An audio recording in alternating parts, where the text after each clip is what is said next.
Pelanggaran peraturan perundang-undangan termasuk pelanggaran konstitusi oleh Jokowi ini adalah terencana. Jadi ini adalah bukan kekhilafan, bukan kealpaan, tetapi ini adalah kesengajaan dan direncanakan. Nah, kalau di dalam ininya hukumnya ya itu direncanakan itu sangat berat sekali, kan? Nah, mensreanya sudah ada. Jadi kenapa itu direncanakan? Kita lihat apapun yang diinginkan untuk membuat undang-undang itu sudah jauh direncanakan. Jadi bahwa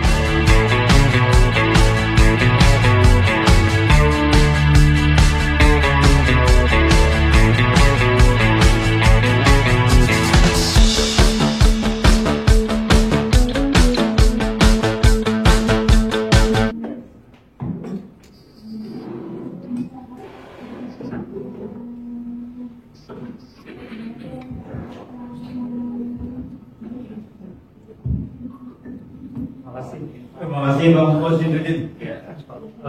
Selamat siang, salam sejahtera kepada kita semuanya.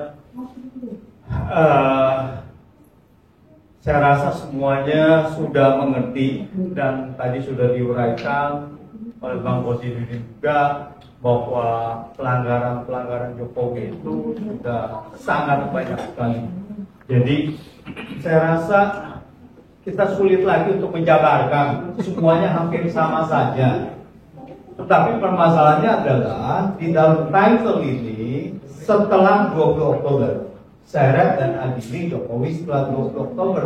Pertanyaannya, apakah perlu setelah 20 Oktober? Apakah bisa juga sebelum Oktober?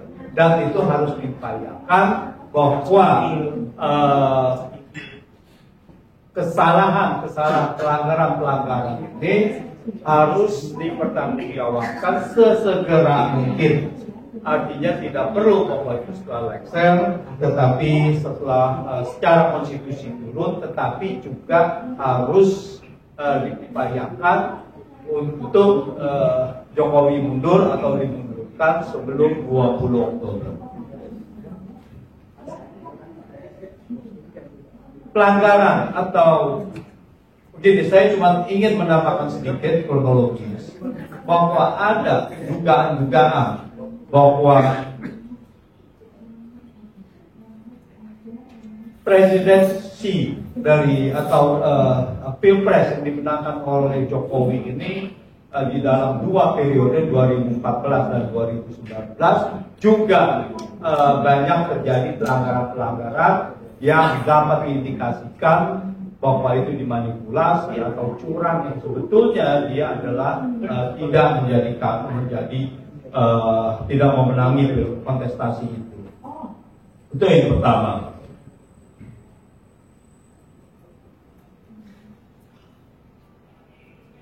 Nah, terus yang kedua, bahwa selama periode dari Jokowi ini adalah mempermainkan opini publik seolah-olah surveinya tinggi melalui surveyor yang berbayar itu.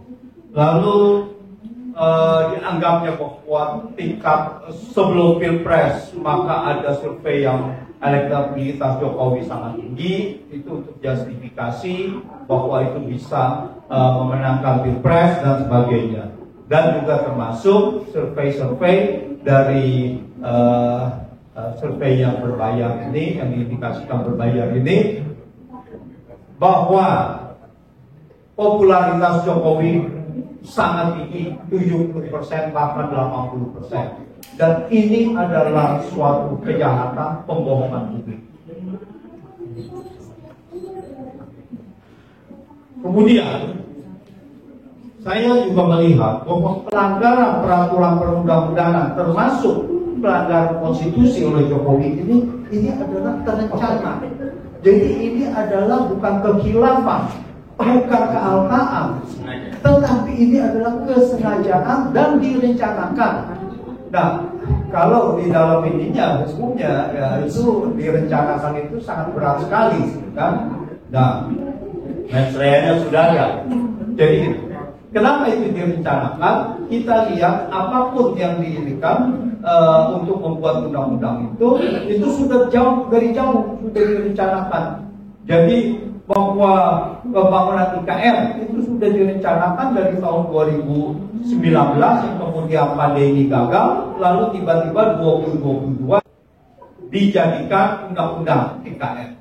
Dan banyak sekali semuanya bahwa itu adalah kejahatan-kejahatan ini direncanakan, termasuk yang tadi Pak Jenderal Sunarko mengatakan bahwa sudah ada SMK dan sebagainya yang ternyata itu tidak ada. Ini adalah penipuan-penipuan yang kalau kita bilang ini adalah pembohongan publik, tetapi aslinya adalah penipuan kepada publik, penipuan untuk manipulasi informasi.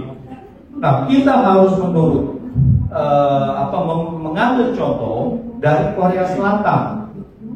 Beberapa presiden Korea Selatan itu dihukum setelah dia lengser.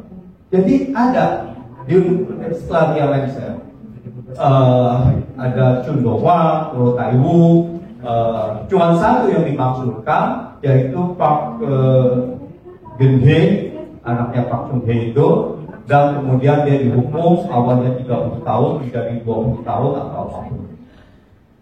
Nah, yang menarik adalah presiden Korea Selatan yang namanya Lee Myung-bak. Dia itu kemudian setelah dia lengser, maka dia diadili atas perintah atau prosekutornya adalah dari presiden terpilih pada saat itu setelah dia. Nah, dia melihat karena si Lee ini adalah dia memanipulasi, dia menyalahkan presiden yang sebelumnya, yang kemudian presiden itu bunuh diri. Jadi dia itu pembunuhan karakter terhadap presiden Roh dan keluarganya, dan kemudian dia mengundurkan diri. Si Lee-nya ini kemudian menutup kasus itu, tetapi presiden yang terpilih kemudian melihat dan membuka kesalahan atau pelanggaran-pelanggaran dari Lee ini, termasuk dari pelanggaran korupsi dan sebagainya.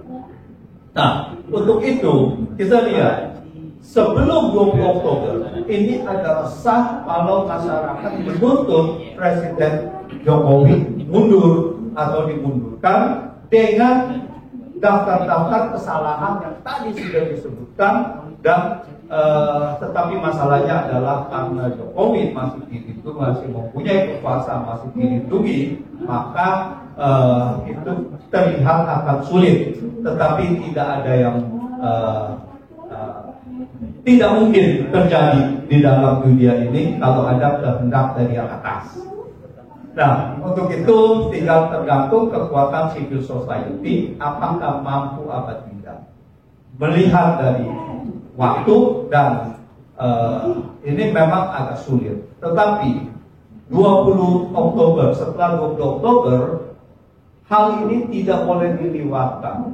Bahwa gugatan kepada Jokowi, pengadilan kepada Jokowi harus diupayakan pengadilan yang seadil-adilnya terbuka kepada publik. Ini harus dilakukan supaya publik juga melihat bahwa ini adalah bukan rekayasa dari publik, tetapi ini adalah produk hukum yang melibatkan pelanggaran-pelanggaran dari Jokowi itu sendiri. Untuk apa? Untuk presiden-presiden berikutnya, pejabat-pejabat berikutnya itu tidak bisa bertindak seenaknya dengan melanggar peraturan, melanggar undang-undang, melanggar konstitusi tanpa ada konsekuensi hukum. Indonesia harus diselamatkan dengan penegakan hukum yang hanya satu-satunya menjadi panglima kebenaran untuk Indonesia. Terima kasih.